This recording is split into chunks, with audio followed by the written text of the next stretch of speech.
Ẹ̀yin aráalé, ẹ káàbọ̀ sí Mashola Gist TV. Ṣé àlàáfíà ni ẹwà gbogbo lè ń kọ gist tèmi tí a gbọ́ òun.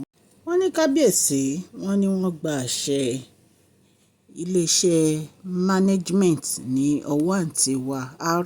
Wọ́n ní wọ́n gbé fún Queen Naomi. Wọ́n ní kábíyèsí ní èyí tí àǹtí wa R ṣe tó ní OJAJA mọ̀ wọ́n ló tó. Wọ́n ní wọ́n ti handle gbogbo ẹ̀ fún Queen Naomi pé Queen Naomi ni àwọn fẹ́ kó máa darí management OJAJA mọ̀. Allegedly bí a ṣe gbọ́ nìyẹn, ẹ̀yin aráalé.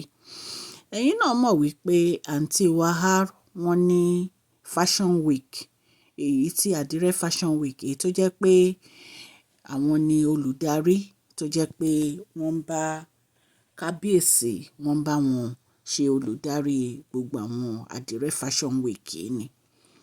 Torí kábíyèsí ló ń gba àwọn contract yẹn tí wọ́n gbé fún àǹtí wa R. Àǹtí wa R dẹ̀ ni wọ́n ṣe management àdìrẹ fashion week. Ṣùgbọ́n wọ́n mọ bí wọ́n ṣe ń manage business. So ṣùgbọ́n OJAJA mọ̀ yìí ó jẹ́ investment kábíyèsí tó jẹ́ pé wọ́n ní àwọn ni wọ́n ṣe management ẹ̀ tẹ́lẹ̀ kó tó wá di pé kábíyèsí gbà lọ́wọ́ wọn, wọ́n gbé fún Queen Naomi. Kí ló dé tí kábíyèsí fi gba OJAJA mọ̀ management lọ́wọ́ àǹtí wa R? A lè sọ, a lè dáhùn question yẹn. Ṣùgbọ́n allegedly nǹkan tá a gbọ́ là ń sọ fún yín. Kábíyèsí ló mọ reason tí wọ́n fi ṣe. Bàbá wo Erin ńlá, wọ́n rí nǹkan tó dé tán fi ṣe ni. A dẹ̀ lè sọ pé nǹkan tán ṣe ò dáa nítorí pé ọba ni wọ́n bá lórí ohun gbogbo ni. Gbogbo ìgbésẹ̀ tí kábíyèsí ń gbé ó yé wọn. Gbogbo ìgbésẹ̀ tí kábíyèsí ń gbé lórí àwọn investment wọn ó yé wọn. Àwọn náà mọ ìdí tí wọ́n fi ń gbé, àwọn náà mọ nǹkan tó dé tán fi ń ṣe. Ṣùgbọ́n ẹ̀yin èèyàn lé, ẹ jẹ́ kí n kí ẹ̀yin aráalé ní ilé lóko àti lẹ́yìn odi wípé ẹ káàbọ̀ sí Mashola Gist TV. Mashola Gist TV ń kí yín. Mashola Gist TV ń kí yín. Adúpẹ́ atọ́pẹ́ dá. Mashola Gist TV ń kí yín. Mashola Gist TV ń kí yín o. Ó ní ẹ ṣé o, lọ́wọ́ ọkùnrin, lọ́wọ́ obìnrin, lọ́wọ́ ọmọdé, lọ́wọ́ àgbà. Lórí gbogbo bẹ́ẹ̀ ṣe ń comment, tẹ́ ń like, tẹ́ ń share. Adúpẹ́ ní ọwọ́ gbogbo yín.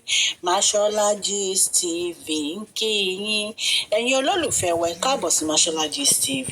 Ṣé àlàáfíà ni ẹwà gbogbo lè ń kọ́? Orúkọ mi ni Mashola kò yí padà. A máa ń sọ̀rọ̀ nípa celebrity gist, royal gist, politics àti gbogbo nǹkan tó ń ṣẹlẹ̀ ní agbègbè orílẹ̀-èdè bàbá wa ní ilẹ̀ Nàìjíríà. A ń sọ̀rọ̀ nípa celebrity gist, royal gist, politics àti gbogbo nǹkan tó ń ṣẹlẹ̀ ní orílẹ̀-èdè wa. Ẹ̀yin èèyàn lè tẹ́ bá ti subscribe, ẹ tẹ notification bell kẹ́ ẹ subscribe so that a bá ti post any gist ẹ máa rí. A ń sọ Yorùbá lórí channel yìí nítorí pé a fẹ́ gbàgbé àṣà àti èdè wa. Ẹ̀yin èèyàn lé, à ń ṣe advert lọ́lọ́kùn òjọ̀kan lórí channel yẹn, kàn sí wa ní Mashola Gist TV. Ọlọ́run Elédùmarè á bá mi gbọ́wọ́ yín sókè o. Ọlọ́run Elédùmarè á bá mi ran gbogbo yín lọ́wọ́ o. Òkè ni ọlá yín á máa lọ, ọlá yín ò ní lọ ìsàlẹ̀ láéláé. Ẹ̀yin èèyàn lé, bí a ṣe gbọ́ nìyẹn tán ní kábíyèsí tí wọ́n ní wọ́n gbé management OJAJA hotel, wọ́n gbé padà fún Queen Naomi wípé kí wọ́n máa manage ẹ̀ lọ. So bí wọ́n ṣe gba management yẹn lọ́wọ́ àǹtí wa R nìyẹn o, tí wọ́n gbé fún Queen Naomi nítorí àwọn ni wọ́n ṣe management ẹ̀ tẹ́lẹ̀. Wọ́n ní wọ́n gbé fún Queen Naomi. Àmọ́ reason tí kábíyèsí fi ṣe bẹ́ẹ̀, ṣùgbọ́n nǹkan tí a gbọ́ nìyẹn. Ẹ̀yin náà rí i pé gbogbo àwọn ìgbésẹ̀ kábíyèsí lórí bí wọ́n ṣe ń ṣe gbogbo àwọn investment wọn.